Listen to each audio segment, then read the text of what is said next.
వరలక్ష్మి శరత్ కుమార్ తమిళ నటే అయినప్పటికీ తెలుగులోనూ పలు బ్లాక్ బాస్టర్స్తో మంచి గుర్తింపు తెచ్చుకుంది. వరుస విజయాలతో టాలీవుడ్ మోస్ట్ వాంటెడ్ యాక్టర్గా మారిపోయారు. గ్లామర్ పాత్రలు చేయకపోయినా పెర్ఫార్మెన్స్ డిమాండ్ చేసే వాటిని క్రమం తప్పకుండా దక్కించుకుని కాలీవుడ్ ఆర్టిస్ట్ నటించిన శబరి చిత్రం ఇటీవలే రిలీజ్ అయింది.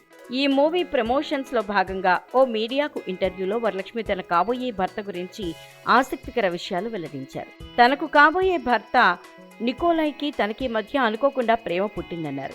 అతడు తన వృత్తిని గౌరవిస్తాడని, సినిమాలు ఆపేసి ఇంట్లో కూర్చో అని ఎప్పుడూ చెప్పలేదని అన్నారు. అంతేకాదు తనను చూసి గర్వపడతాడని, తనతో పాటు షూటింగ్స్కి వస్తాడని, తను చేసే పనిని అతను ఎంజాయ్ చేస్తాడని తెలిపారు. అతనిలో ఆ క్వాలిటీ తనకు నచ్చిందని, అందుకే అతనితో జీవితం పంచుకోవాలనిపించిందని తెలిపారు. తామిద్దరూ ఒకరికొకరు సపోర్ట్ చేసుకుంటామని వివరించారు. నికోలై ఓ గ్యాలరీ అంటే పెద్ద పెద్ద కళాకారులు వేసే పెయింటింగ్స్ ను కొని అమ్ముతుంటాడని తెలిపారు. అతనికి ఇదివరకే పెళ్లైందని, వరలక్ష్మి ఓ పెళ్లైన వాడిని పెళ్లి చేసుకుంటోంది అంటూ రాతలు రాశారని, పెళ్లైతే తప్పేంటని ప్రశ్నించారు. మీ పని మీరు చేసుకోండి, నా లైఫ్ నా ఇష్టం. అందరూ ఐశ్వర్యరాయ్, బ్రాడ్ పిట్లేం కాదు. డబ్బు కోసం పెళ్లి చేసుకోవాల్సిన అవసరం నాకు లేదు. నా దగ్గర డబ్బుంది, మీకు నచ్చినట్లు రాసుకోండి, ఐ డోంట్ కేర్ అంటూ స్ట్రాంగ్ గా వార్నింగ్ ఇచ్చారు వరలక్ష్మి.